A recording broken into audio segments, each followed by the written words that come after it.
And this story will lead me to something that happened to me. Do I want to talk about this?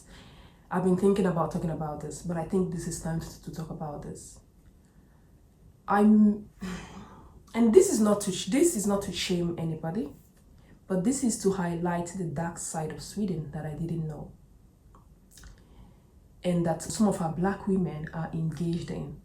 And for the ones who are new to this country, are Black women who have moved to Sweden, who are planning to move to Sweden, who are already in Sweden, if you have gone through that, if you are in that side of life, I will seriously beg you to move to the other side of light. Because the side you are is the side of trouble, is the side that will not lead you to where you want to be. Is the side that will leave you empty in your 50s, in your 60s, in your 70s. Is the side that you would end up crying in your older age. You will be unhappy, you will be unfulfilled. And why am I saying this? Especially when I said about getting the education, since the education is free here, the job, you try to get a job, and if you're not able to get a job, you get your welfare benefits. Why getting the right skills that you require to get a job? I've heard stories and I've seen women who nonchalantly, or who entered into a relationship with men in this country, and probably at the end, probably 2, 3, 4, 5 years, they have kids together, and 5, 6 years or whatever, the man suddenly wakes up and be like, I don't want to be with you anymore, so you have to leave the house, it's my house, you have to leave the house. And in most cases, these women, they don't have any source of income, they are so dependent on this man. And when things like this happen, it would put lots of stress on this woman. It would affect their mental health, because where would this start from? And in these cases, these women are not in their 20s, they're probably not in their 30s, they are women in their 40s, 50s, or even 60s. So where would they start from? But this video is mostly for people who have not, or who still have the time to make adjustment, to change, to move from where they are to where they should be. So as your husband or as your boyfriend is taking care of you, please have something behind. And if you're sure that he would provide everything for you, you don't need to worry for the rest of your life, good for you. But if you're seeing some red flags that show that this might not last, please get the right, this is the right time to get the right education and start to get a job, or start to look for a job, so that when he suddenly wakes up and decides, you already have your backup plan. You already have your income, you have your job, you're doing great in your career, and then you will not need to start afresh, or you won't be in a very difficult place. So I didn't know about the dark side of Sweden. I came from a country where they have the dark sides, yeah. I wasn't involved in the dark sides at all. But I moved to Sweden, and I didn't know there were, I do hear, but I didn't know. I've not seen, till I finally had an experience, personal experience. So I was dating this man. I have mentioned I have dropped just few stories here and there of my relationship with this man. Because by dating this man, and this video is not to hate on the ex or whatever, no, it's not. It's to expose things that I didn't know was happening in this country. I didn't know they were happening, but by being with this man, I was like, wow. It felt like I was living in another world, in the country. And please, I love that world that I was living in, and I'm still living in, okay? So, meeting this man, he shared a lot of things that I wouldn't have to share here, okay?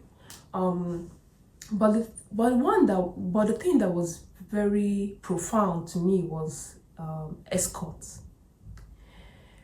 The escort business in Sweden. So if you're in Sweden and you don't know, or if you're new in Sweden, when it comes to prostitution, it's illegal in Sweden.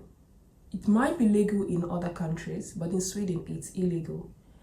And from what I know, if the police finds a prostitute and the person who wants to buy her or to buy the activity, the police would have to arrest the person who wants to buy their activity and not the person who is selling the activity. And that in some way makes sense, because if there are no buyers, there will be no sellers. But since there are buyers, there are sellers. And the country decided that the best way to solve this is to arrest the buyers so there will not be any sellers. So I was with this man, and this man was into this whole thing. And I didn't know, except when he started to share with me that he was into this whole thing, but he doesn't want to be in it anymore. He wants to change. This is not his lifestyle. This is not who he thinks he should be. So I was like, okay, if someone has a bad past and wants to make amends, that is good, okay? But the thing that surprised me was that it felt like few months later, I felt like what he said is not what he's doing. Got a message from this girl, and he was like, oh, I got a message from this girl, and she said she's so and so person, and she wants to know me, and she wants to meet me. And then he told me that he replied, I think he said he replied to her that he has a girlfriend, and that was me. And the conversation led to, okay, let's just meet and hang out and have drinks and just get to know each other. That was the girl, because according to the girl, she got his number from her friend who lives in another country. And to me, I was like, okay, I don't have any problem with that. If I trust a man, then I shouldn't have any problem with him meeting other people, other women. If I trust him that he's gonna keep to his, that he's gonna be responsible. Unfortunately, it wasn't what I thought. So this ex of mine, or this man, I didn't have any problem with him meeting her. So I was like, yeah, it's okay to go meet her. But then I was like, why isn't it proper for me to go with you to meet her? Because I also, since she's an African woman, I would like to meet her. I would like to make friends in Sweden. I want to make friends with African women in Sweden. It's beautiful. It's nice to make friends. And then he was like, no, let him meet her first and all of that. And I was also working at that time. I was doing my care assistant work. So he went to meet her, and then he came back and he told me, oh, he met her and everything went well. And with that conversation, or when they were having, after that conversation, I found out in their chats that he kissed her and he followed her home. He got her a taxi and he followed her home, dropped her off, kissed her, dropped her off, and then went back home. Okay. So, but I was like, but that's not okay. And then I was like, okay, we moved on. The next one was, I then decided, okay, no, we then decided to meet this lady. She could be a friend and all of that. So we met her, went on a dinner with her, and then we got talking, and she was saying a lot of things. Like, she introduced herself, I introduced myself. Very beautiful looking lady. And she introduced herself. She shared a lot about her work, about her life, and all of that. And I also did the same. And I was like, wow, finally I've met a friend.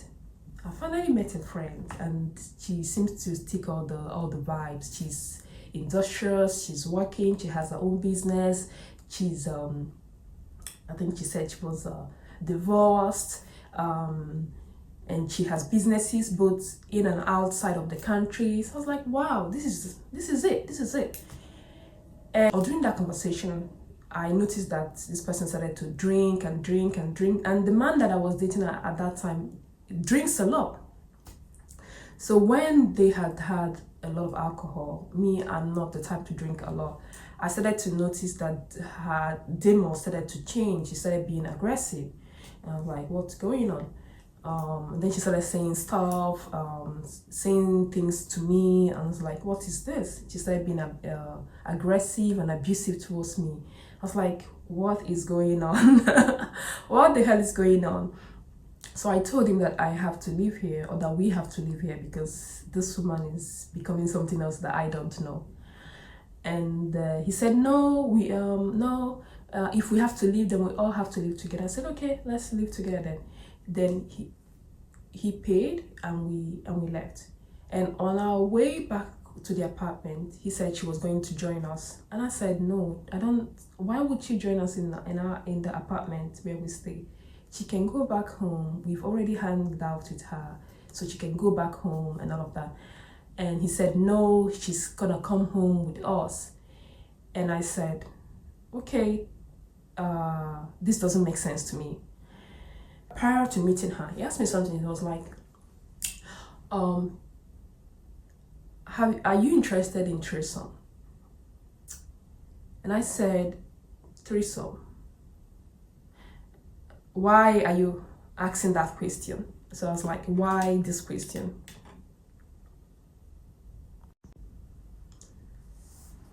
So he said, do you mind having threesome with me and this girl? And I said, let me think about this. So I was like, this is not my kind of thing. This is not why I came to this country. This is not what I'm here for. So I went back to him and I said, I hope it's okay if I say no, that this is not my kind of thing. I hope you'll be fine with me saying no, that this is not my kind of thing. And I hope it's okay. And then he said, no, it's okay. If you don't want to do that, if you're not interested, that's okay. It will not affect our relationship. I respect your decision and all of that. And I said, it's not my thing. It's not my kind of thing. I don't want to do this. This is not my kind of thing. I don't want to do this. And he said, oh, it's fine. I respect you. We're not going to do that. So all of that. So I was like, good and fine. So when that evening came and he was pushing that this girl must come to the apartment with us. It's an apartment that belongs to somebody in his family. So I was like, no, why would this girl come into the apartment with us? She's being aggressive. And why then? We went out for dinner because I wanted to know this woman to see if we could be friends. But now I don't think I want to be friends with her, and the dinner has already ended, so why do you want her home with us? And while this conversation was happening, I think another black man walked into us. I was like, what's going on here? And then he and the lady shared with this black man that I don't want the lady to come into the apartment with us. And then the black man was like, why would you say that to your fellow black sister? Why won't you let her come in? Why are you like that? Why? So I didn't go to share in details with this man what was going on.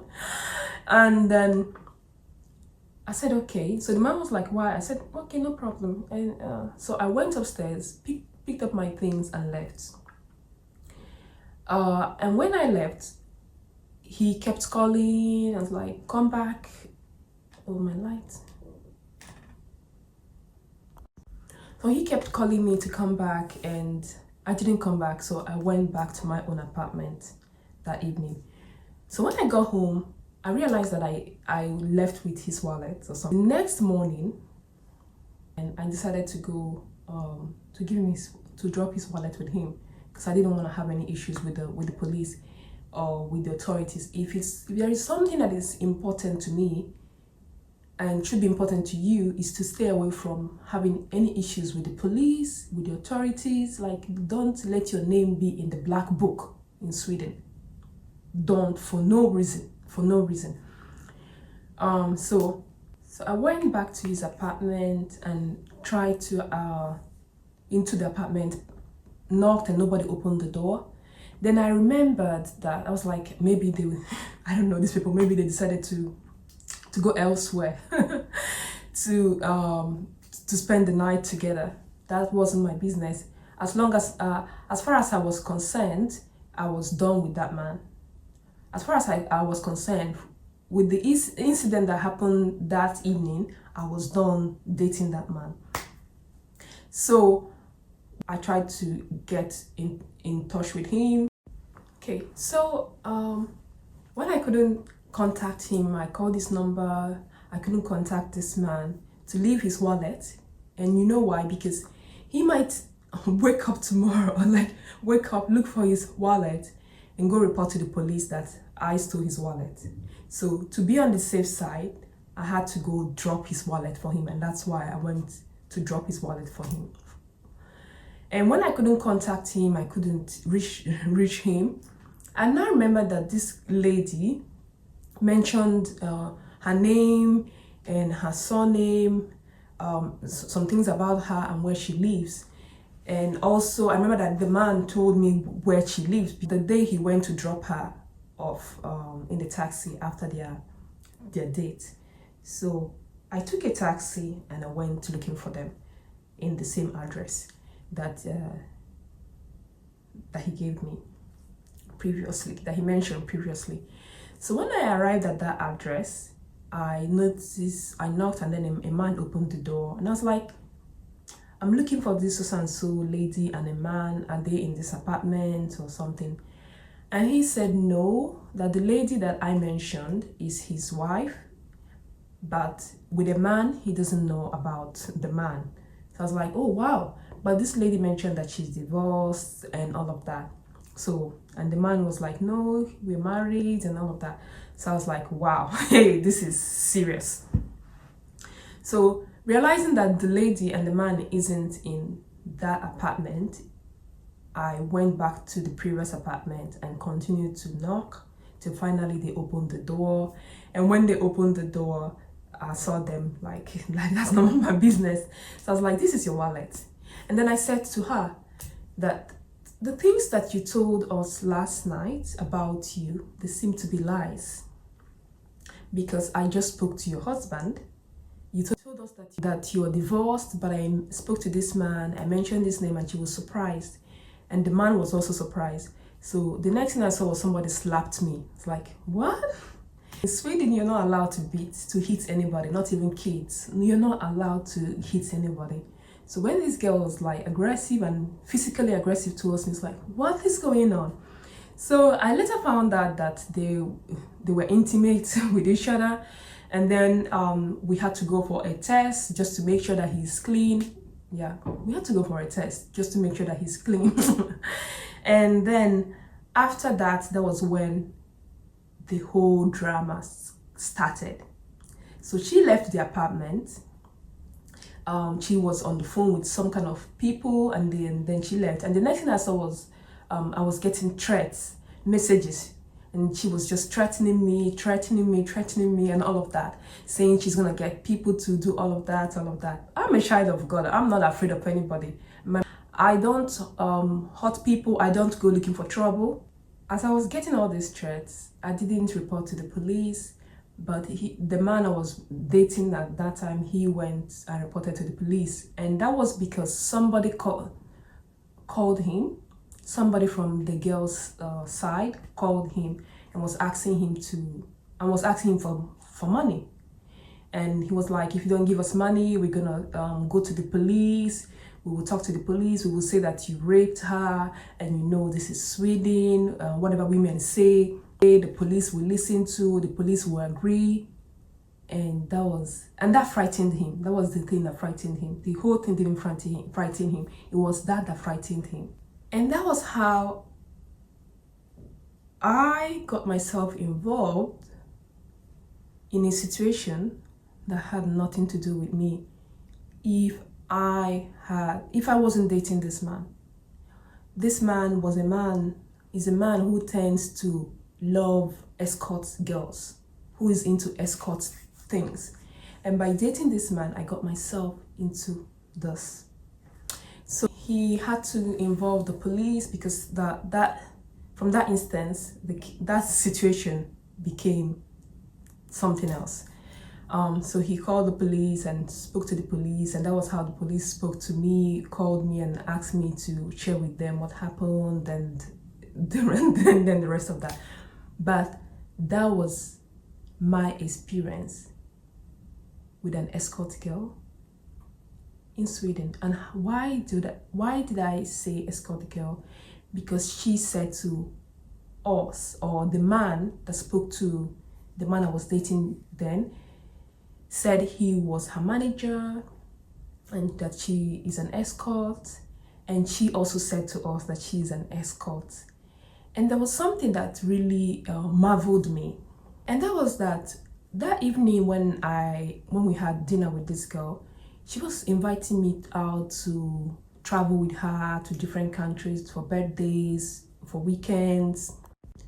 And I kept saying, no, I don't, I'm not available because I don't know her. To me, I didn't know her, and I can't just go on trips with someone that I don't know. And I was like, wow. So that's it. And this is why I said that how important it is to build the right network with the right people, the right community, so you don't get yourself into troubles that you don't know about, okay? And to my sisters who are in the escort business, I'm not here to judge you, but I just want to let you know that there is light. You can decide to the light. It is not that difficult to live in Sweden, and from what I listed, going to school, getting a job, and if you cannot get a job, you can depend on social welfare for the rest of your life. So there are ways that you can take care of yourself without having to sell yourself to any man for anything. This country would support you without even judging you. They will support you financially. They will make sure that your bills are paid. They will make sure that you don't lack anything. Anyway, back to the story. The police, they were involved in that case. And when we mentioned to these people that the police are now involved, they kind of disappeared. Another thing is that I experienced anxiety that the man I was dating was cheating on me, just right under my nose, in the same city. In the same evening I spent time with him, he still cheated on me. And also, like, I didn't expect to be in that kind of drama, like escort drama, back and forth. And just by being in a relationship with someone I wasn't supposed to be in a relationship with, I got exposed to this ugly situation. And I hope that you learn one or two things from this video. My light is just messing up. I hope you learn one or two things from this video, and I will see you in the next video.